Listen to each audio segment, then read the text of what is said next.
নমস্কার বন্ধুরা, তিয়াসাস রেসিপিতে সকলকেই স্বাগত জানাই। আজ আমি আপনাদের শেয়ার করতে চলেছি ভীষণ হেলদি ও টেস্টি একটা দুর্দান্ত স্বাদের কলমি শাকের রেসিপি। কলমি শাক যদি এভাবে রান্না করা যায় তো গরম ভাতের প্রথম পাতে একেবারে জমে যাবে। এইভাবে কলমি শাক রান্না করলে খেতে দারুণ লাগে। বাড়ির ছোট থেকে বড় সকলেই চেয়ে চেয়ে খাবে, এটা বলতে পারি। তাহলে চলুন আর দেরি না করে রেসিপিটা শুরু করা যাক। রেসিপিটা করার জন্য এখানে আমি এক আঁটি কলমি শাক নিয়েছি, আর এই কলমি শাকে যে পোকা পাতাগুলো রয়েছে সেগুলোকে কেটে ফেলে দিচ্ছি।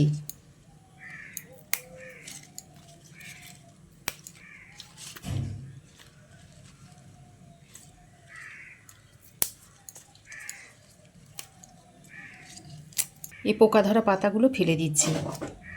তো দেখুন, সমস্ত কলমি শাক আমি ভালো করে বেছে নিয়েছি। এই কলমি শাকের গোড়ার দিকটাকে কেটে বাদ দিয়ে দিচ্ছি।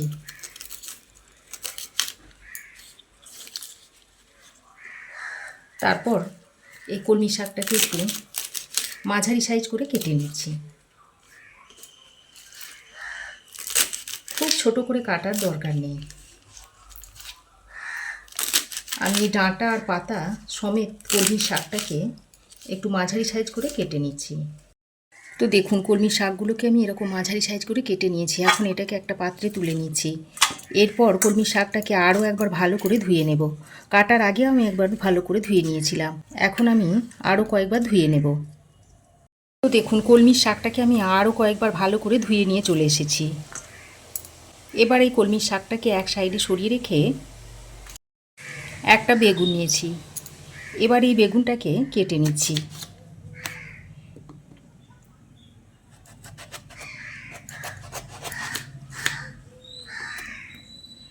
তবে আমি যে পরিমাণ শাক নিয়েছি সেই পরিমাণ শাকের মধ্যে অর্ধেক বেগুনটা লাগবে, সব বেগুনটা আমি দেব না। তো দেখুন, এই বেগুনটাকে আমি এরকম ছোট ছোট করে পিস করে নিচ্ছি। এইরকম একটু ছোট ছোট করে টুকরো করে নিচ্ছি। তবে বন্ধুরা, আপনাদের কাছে আমার একটাই অনুরোধ রইল, ভিডিওটা স্কিপ করে দেখবেন না। স্কিপ করলে বুঝতে পারবেন না আমি কোন পদ্ধতিতে আর কি মশলার ব্যবহার করলাম। সঠিক পদ্ধতি আর সঠিক মশলার ব্যবহার না করলে হয়তো রেসিপিটা খেতে ততটা ভালো লাগবে না। তো এরকম ছোট করে বেগুনটাকে কেটে নিয়েছি। বেগুনটাকে এখন একটা পাত্রের মধ্যে তুলে রাখছি। তো দেখুন, বেগুনটাকেও আরও একবার ভালো করে ধুয়ে নিয়েছি কাটার পরে, তা না হলে কালো হয়ে যেতে পারে। এবার আমি দুটো আলু নিয়েছি। এই আলু দুটোকেও আমি একটু বেগুনের মতো করেই কেটে নেব। তো প্রথমে এরকম মাঝখান দিয়ে কেটে নিয়েছি, তারপর এইভাবে ছোট ছোট টুকরো করে নিচ্ছি।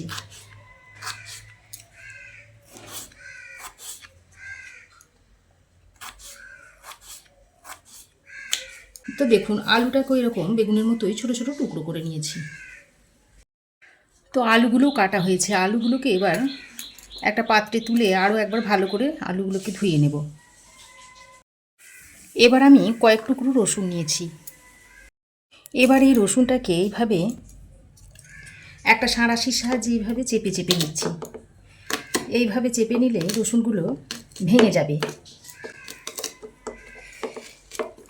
এইভাবে একটা সাঁড়াশি দিয়ে এইভাবে চেপে নিচ্ছি। আর সাঁড়াশি যেহেতু রান্নার আগে সাবান দিয়ে ধুয়ে নেওয়া হয়, তাতে কোনো অসুবিধা নেই। দেখুন, রসুনটাকে আমি থেতো করে নিয়েছি। এবার আমি গ্যাস অন করে কড়াই গরম করে নিয়েছি। এবার এর মধ্যে অল্প পরিমাণে একটু জল দিয়ে দিলাম, হাফ বাটি মতো জল দিলাম।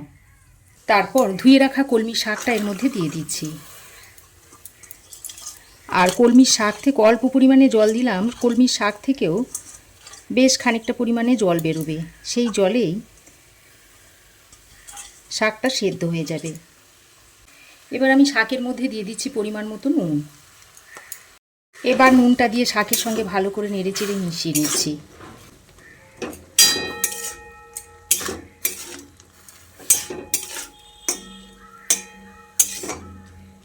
তারপর একটা ঢাকনা লাগিয়ে ভাপে সেদ্ধ করে নিচ্ছি কিছুক্ষণ।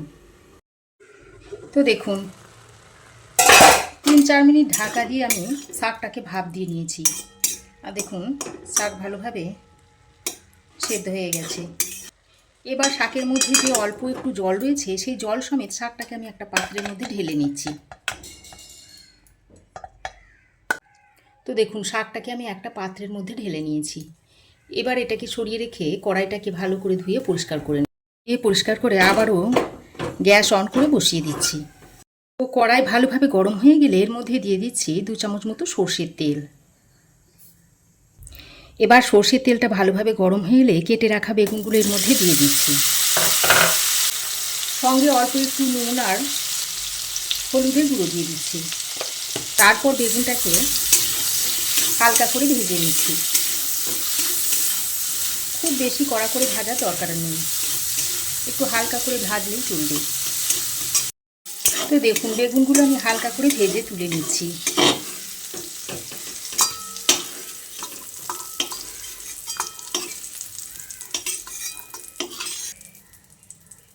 বেগুন ভেজে তুলে নেওয়ার পর ওই তেলে আরও অল্প একটু সর্ষের তেল দিয়ে দিচ্ছি।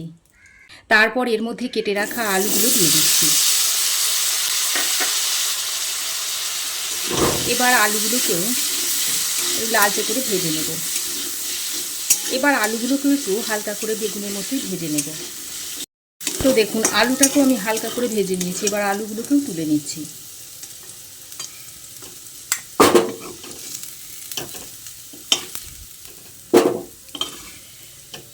এবার আলু ভেজে তুলে নেওয়ার পর কড়াইয়ের মধ্যে যে অল্প পরিমাণে তেল আছে তার সঙ্গে আরও 1 চামচ পরিমাণ সর্ষের তেল দিয়ে দিলাম।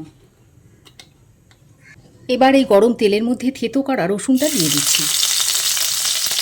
রসুনটা দিয়ে একটু রসুনটাকে হালকা করে ভেজে নিচ্ছি। খুব বেশি লালচে করে ভাজার দরকার নেই। তো দেখুন রসুন হালকা করে ভেজে নেওয়ার পর এবার আমি এর মধ্যে একটা বড় সাইজের কুচনো পেঁয়াজ দিয়ে দিচ্ছি। পেঁয়াজটা দিয়ে একটু হালকা করে ভেজে নিচ্ছি।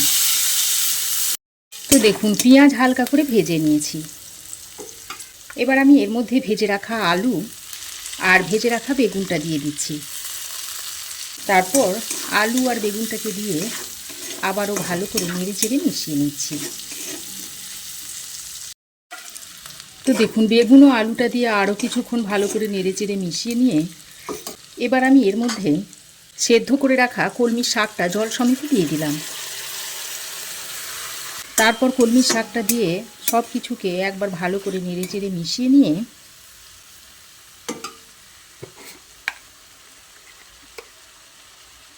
এর মধ্যে স্বাদ মতো নুন দিয়ে দিচ্ছি। আগেও আমি নুন ব্যবহার করেছি, তাই সেই বুঝে নুনটা এখন দিয়ে দিচ্ছি। আর দিয়ে দিচ্ছি পরিমাণ মতো একটু হলুদের গুঁড়ো আর কয়েকটা চেরা কাঁচা লঙ্কা দিয়ে দিচ্ছি। এখন সব কিছুকে আবারও খুব ভালো করে নেড়ে চেড়ে মিশিয়ে নিচ্ছি। তারপর এইভাবে বেশ কিছুক্ষণ ঢাকা দিয়ে দিয়ে কষিয়ে নেব। এর ফলে কলমি শাক, আলু ও বেগুন খুব ভালোভাবে কষানো হয়ে যাবে। তো দেখুন ঢাকা দিয়ে দিয়ে আমি আরও 3-4 মিনিট কষিয়ে নিয়েছি। আর আলু দেখুন প্রায় অনেকটাই সেদ্ধ এসেছে, আর কিছুটা বাকি আছে সেদ্ধ হতে। যেহেতু তরকারিটা একটু মাখো মাখো হবে তাই আমি এর মধ্যে হাফ বাটি মতো জল দিয়ে দিচ্ছি। তারপর জলটা দিয়ে আরও একবার ভালো করে সব কিছুকে নেড়ে চেড়ে মিশিয়ে নিচ্ছি। তারপর আবারও ঢাকা দিয়ে 5 মিনিট রান্না করে নিচ্ছি। তো দেখুন ঢাকা দিয়ে আমি আরও 5 মিনিট রান্না করে নিয়েছি। আর আলু দেখুন ভালোভাবে সেদ্ধ হয়ে গেছে, আর তরকারিটাও দেখুন একটু মাখো মাখো হয়ে গেছে। এবার আমি এর মধ্যে অল্প পরিমাণে একটু চিনি দিয়ে দিচ্ছি, এতে টেস্টটা ভালো হবে। চিনিটা দিয়ে ভালো করে নেড়ে চেড়ে মিশিয়ে নিলেই কলমি শাকের রেসিপিটা সার্ভ করার জন্য একেবারেই তৈরি হয়ে যাবে। তো দেখুন এখন আমি এটাকে নামিয়ে একটা প্লেটের মধ্যে সার্ভ করে দিচ্ছি। তো দেখুন তৈরি হয়ে গেল দুর্দান্ত স্বাদের কলমি শাকের একটা রেসিপি। তো এইভাবে তৈরি করে আপনারাও খেতে পারেন। খেতে অসম্ভব টেস্টি হয়, আর খুবই সাধারণ উপকরণ দিয়ে ঘরোয়া কয়েকটা মশলায় রান্নাটা তৈরিও হয়ে যায়। তো রেসিপি কেমন লাগলো অবশ্যই একটা কমেন্ট করে জানাবেন। ভালো লাগলে একটা লাইক ও শেয়ার করবেন। পাশে থাকা বেল আইকনটাও অবশ্যই প্রেস করে দেবেন। আর আমার চ্যানেলে যদি নতুন হয়ে থাকেন তো প্লিজ চ্যানেলটাকে সাবস্ক্রাইব করার অনুরোধ রইল। আজ এ পর্যন্তই। আবার দেখা হবে নতুন কোনো রেসিপি নিয়ে নেক্সট এপিসোডে। সে পর্যন্ত ভালো থাকবেন, সুস্থ থাকবেন। ধন্যবাদ।